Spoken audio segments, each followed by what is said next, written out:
सुविधा भी प्रदान की जा रही है। इसके अलावा उधम सिंह नगर जिले में एम्स के सैटेलाइट सेंटर का निर्माण कार्य भी अंतिम चरण में है और उसके पूरा हो जाने के बाद हमारे आसपास के क्षेत्रों में एक बड़ी सुविधा वहाँ पर एम्स की प्राप्त हो सकेगी। पर मैं जानता हूँ और मानता भी हूँ कि अभी हमें स्वास्थ्य के क्षेत्र में और अधिक काम करने की आवश्यकता है और हम इस चुनौती को सामना करने के लिए भी संकल्पित हैं। ये हमारा संकल्प है। माननीय अध्यक्ष महोदय, हमने राज्य में स्कूली शिक्षा को लेकर उच्च शिक्षा के क्षेत्र में दोनों में ही गुणात्मक सुधार लाने के लिए राज्य में राष्ट्रीय शिक्षा नीति 2020 को लागू किया है। हमने एक और जहां अपने शिक्षण संस्थानों में smart classroom, digital library, online learning platform विकसित किए हैं। हमने 226 विद्यालयों को पीएम श्री विद्यालय के रूप में विकसित करने के साथ ही 13 जनपदों के 1300 विद्यालयों में वर्चुअल कक्षाएं भी प्रारंभ की हैं। इसके साथ ही हम उच्च शिक्षा में आर्टिफिशियल इंटेलिजेंस, मशीन लर्निंग और डेटा साइंस जैसे पाठ्यक्रमों को भी जोड़ रहे हैं। हमने इंटर्नशिप और इंडस्ट्री लिंक कोर्सेज को प्रोत्साहित करने के लिए विभिन्न उद्योगों और कॉरपोरेट संस्थानों के साथ MOU भी किए हैं। हम राज्य में मल्टी डिसिप्लिनरी कोर्सेज को बढ़ावा देने पर भी विशेष ध्यान दे रहे हैं, जिससे छात्रों को विभिन्न विषयों पर एक साथ अध्ययन करने की स्वतंत्रता प्राप्त हो सके। इतना ही नहीं, हमने इस वर्ष दून विश्वविद्यालय में सेंटर फॉर हिंदू स्टडीज की स्थापना की है, जहां हिंदू सभ्यता, हिंदू दर्शन, इतिहास और सिद्धांतों पर गहन अध्ययन और शोध कार्य किया जाएगा। माननीय अध्यक्ष महोदय, राज्य गठन के पश्चात हमारे समक्ष ऐसी बहुत सी समस्याएं थी जिनका यदि समय पर समाधान हो जाता तो आज उत्तराखंड की स्थिति और अधिक मजबूत होती। इसलिए हमने सरकार में आने के बाद उसके साथ साथ जन आकांक्षाओं की अनुरूप उन समस्याओं के समाधान की दिशा में भी कार्य प्रारंभ करना शुरू किया है। मुख्य सेवक का दायित्व संभालने के पश्चात मैंने देखा हमारे राज्य के युवाओं को नकल माफियाओं के कारण दर दर की ठोकरें खाने को मजबूर होना पड़ता है। इसलिए मैंने जिस दिन मुख्य सेवक के रूप में 4 जुलाई 2021 को इस दायित्व पर काम करना प्रारंभ किया था, उसी दिन मैंने संकल्प लिया था कि राज्य के जितने भी पद रिक्त हैं उन रिक्त एक एक पदों को भरा जाएगा। ये मेरा संकल्प है। और उस समय लगभग 22,000 से अधिक पद रिक्त थे, उन पर हमने नियुक्तियां प्रारंभ शुरू कर दी थी।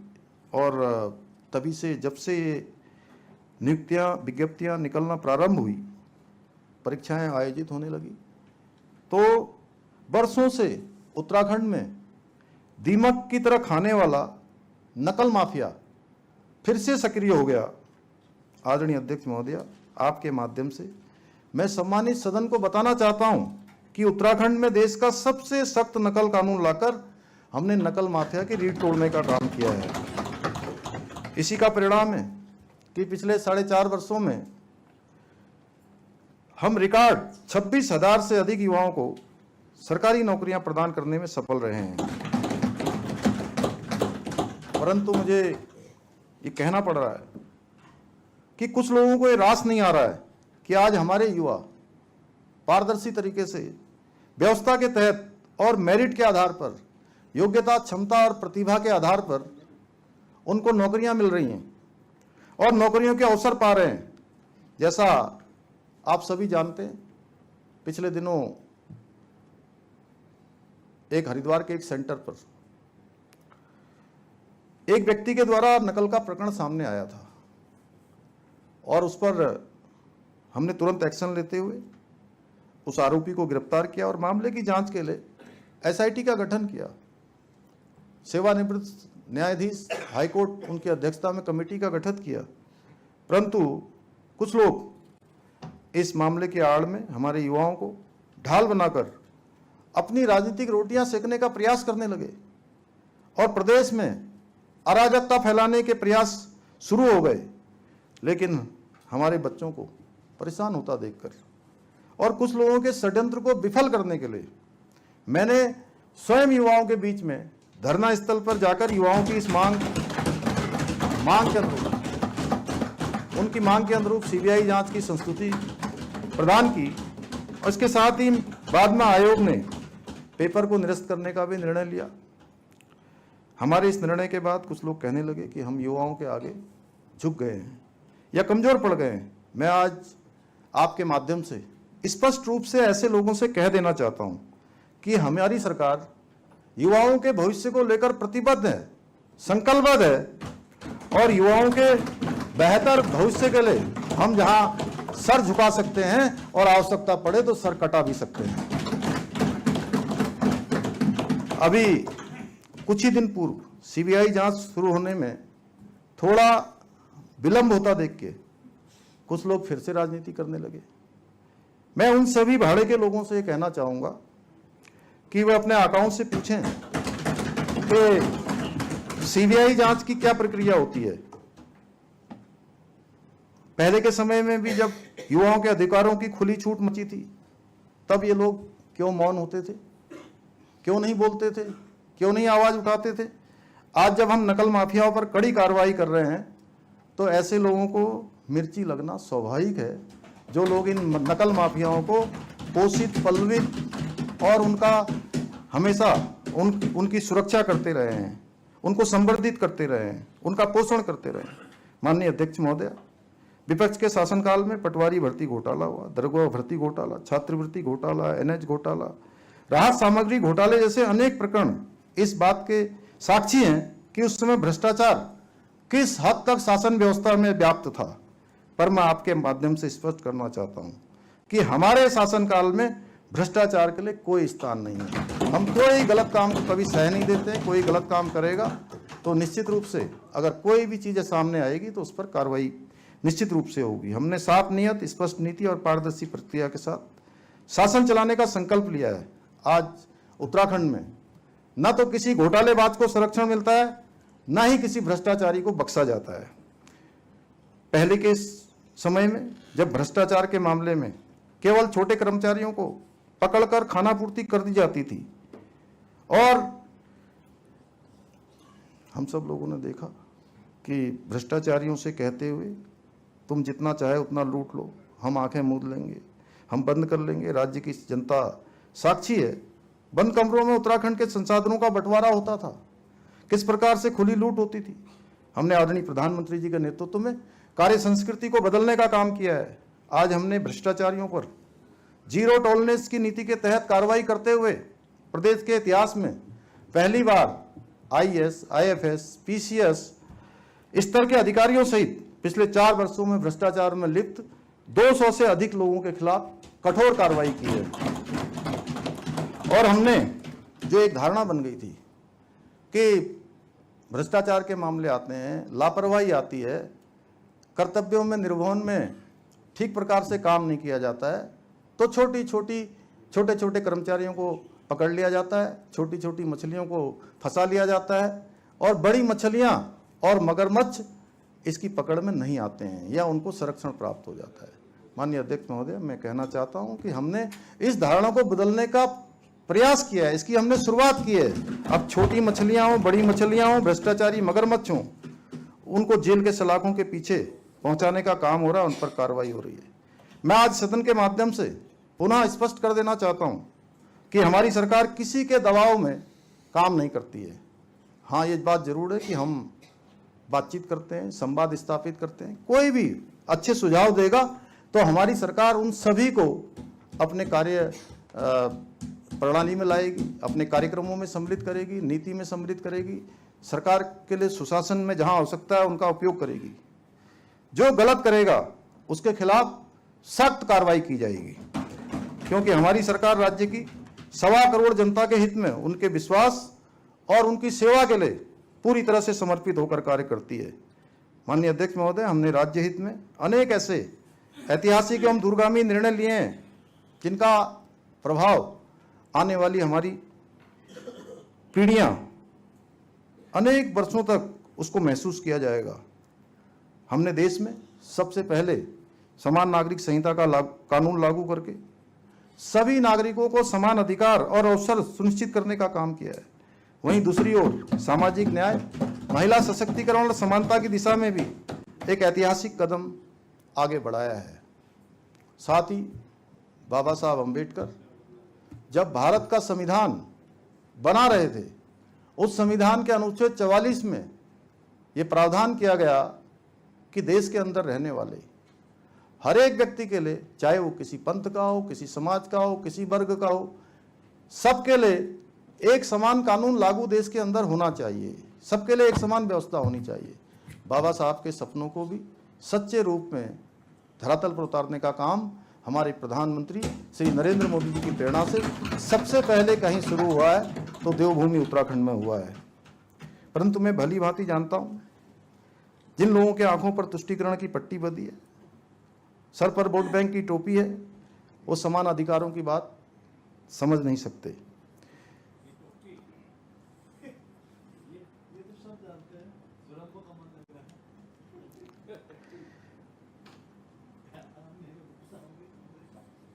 माननीय अध्यक्ष महोदय, उत्तराखंड को देवभूमि की संज्ञा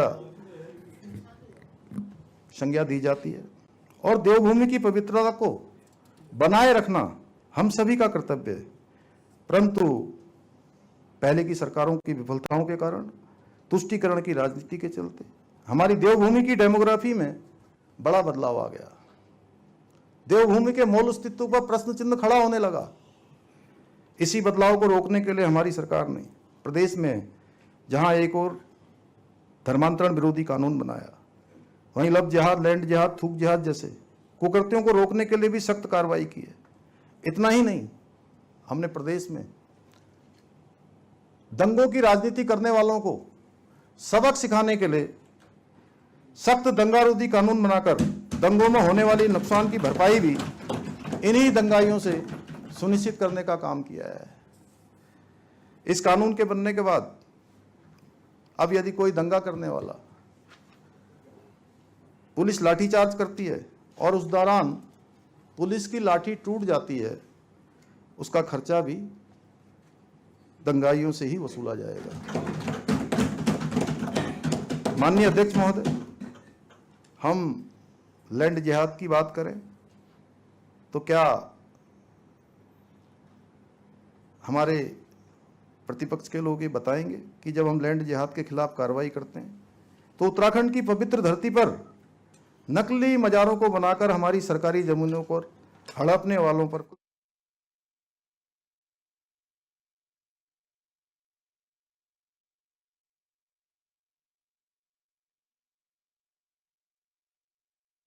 करोड़ रुपया जो है नहीं, परमवीर चक्र विजेता, प्रेम चक्र विजेता।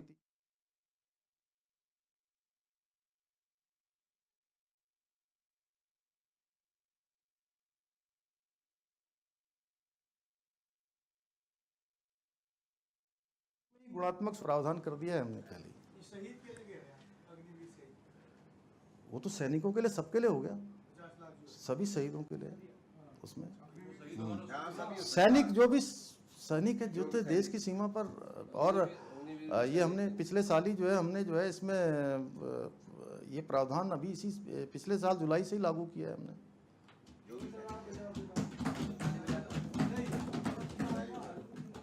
इन सभी कार्यों के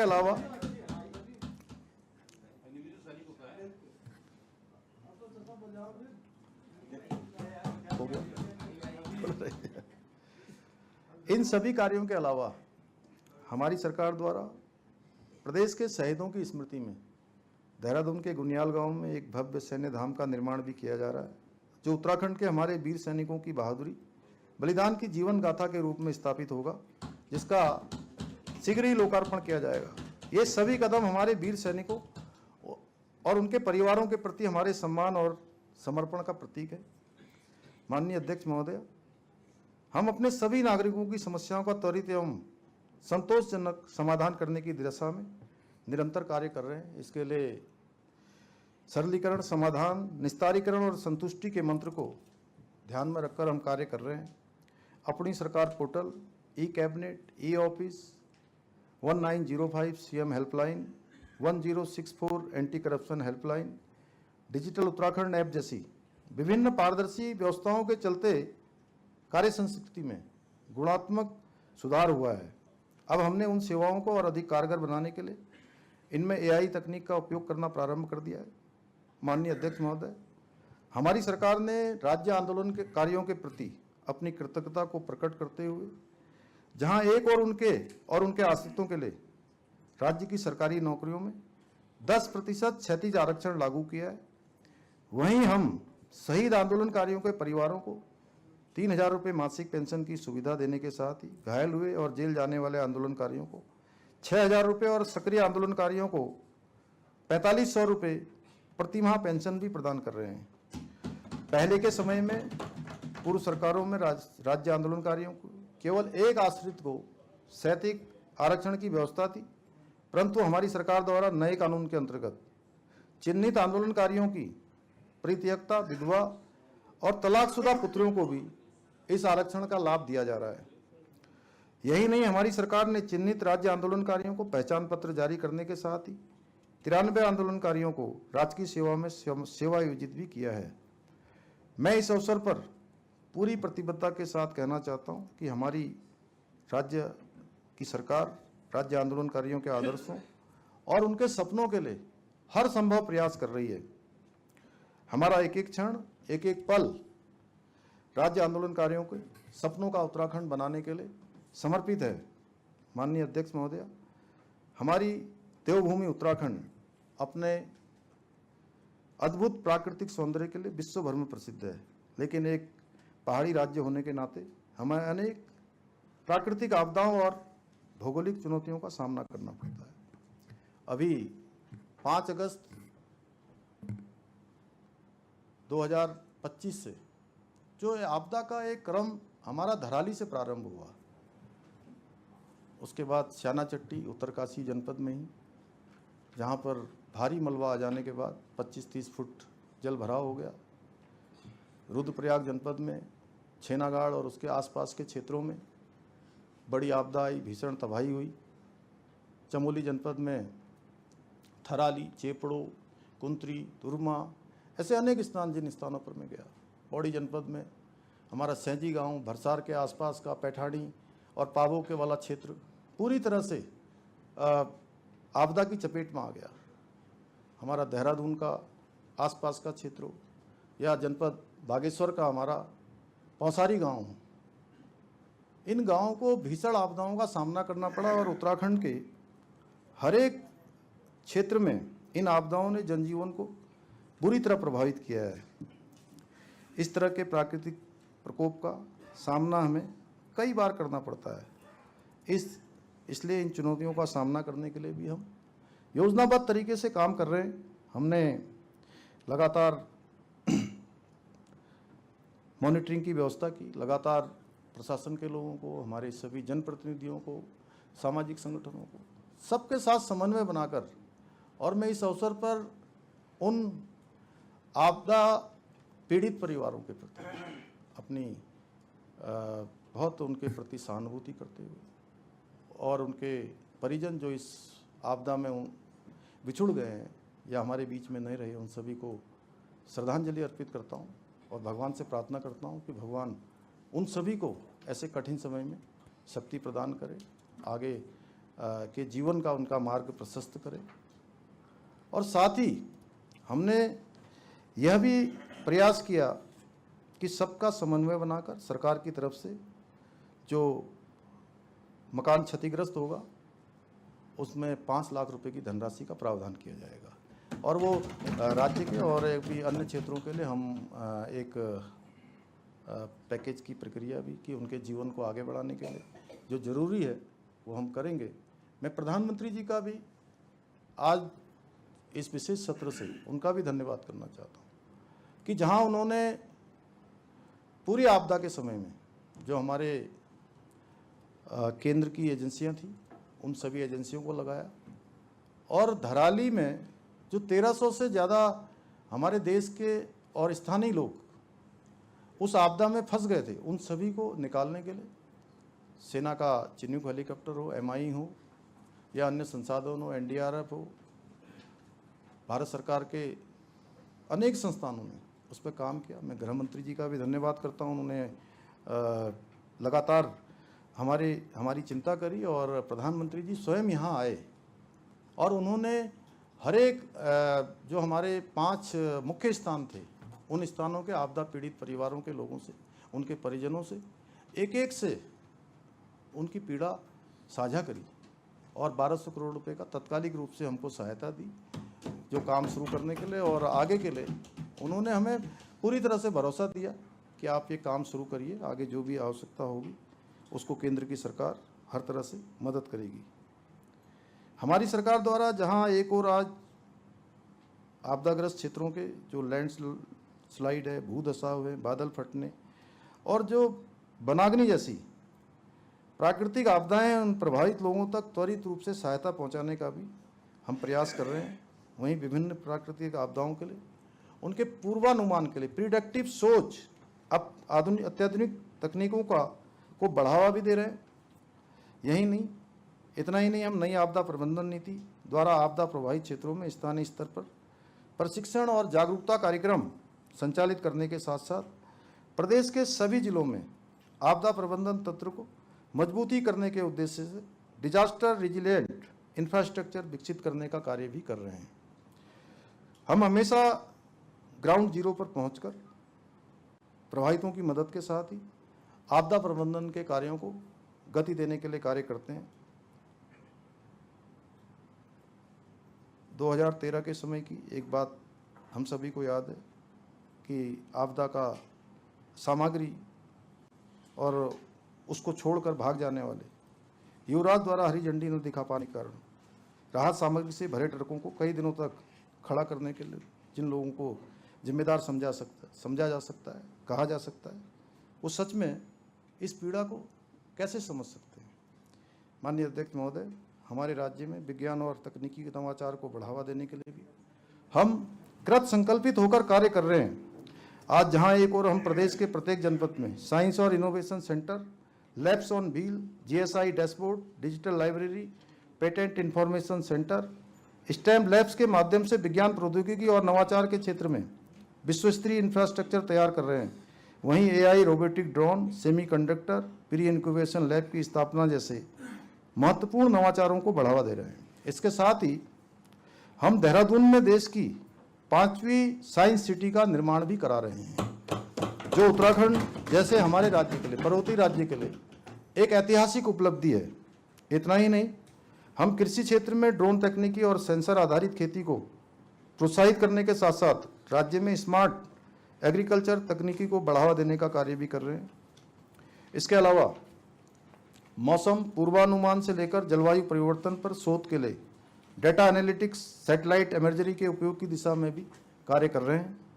माननीय अध्यक्ष महोदय, हमारी सरकार राज्य में पर्यावरण के संरक्षण के लिए, संवर्धन के लिए, जल संरक्षण के लिए, प्राकृतिक संसाधनों के संतुलित उपयोग जैसे महत्वपूर्ण विषयों के प्रति अत्यंत संवेदनशील है।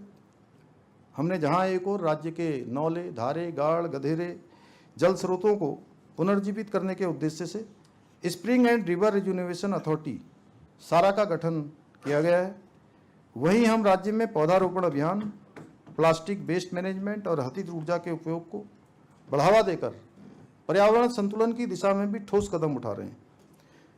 माननीय अध्यक्ष महोदय, हम सभी जानते हैं कि उत्तराखंड के पहाड़ी जिलों से शहरी क्षेत्रों की ओर पलायन एक बड़ी समस्या है। कल आदरणीय भरत चौधरी जी ने बहुत कम शब्दों में गागर में सागर भरने का काम किया, और इस समस्या को देखते हुए आपने रिवर्स माइग्रेशन की अच्छी एक यहाँ पर परिभाषा भी रखी, और उस रिवर्स माइग्रेशन की दिशा में भी हम योजनाबद्ध तरीके से काम कर रहे हैं। और कोरोना महामारी के बाद रिवर्स माइग्रेशन करने वालों की सफलता की कहानी काफ़ी आगे बढ़ी है। काफ़ी देश दुनिया के अंदर ऐसे नौजवान, ऐसे युवा जिन्होंने अपनी उपलब्धियां हासिल की हैं, विशिष्टताएं प्राप्त की हैं, अनेक अनुभव प्राप्त किए हैं, अपना मान सम्मान बनाया है, वो सभी अब लौटकर अपने अपने पैतृक स्थानों की ओर, हमारे राज्य के अपने उन स्थानों पर जहां वो रोजगार कर सकते हैं उस दिशा में आगे बढ़ रहे हैं, और रोजगार स्वयं का भी कर रहे हैं, दूसरे लोगों को भी रोजगार देने का कार्य कर रहे हैं। इन क्षेत्रों में सच में पलायन का मुख्य कारण रोजगार की कमी है, अभी सौरभ बहुगुणा जी ने भी बताया। उन मूलभूत सुविधाओं की भी कमी है।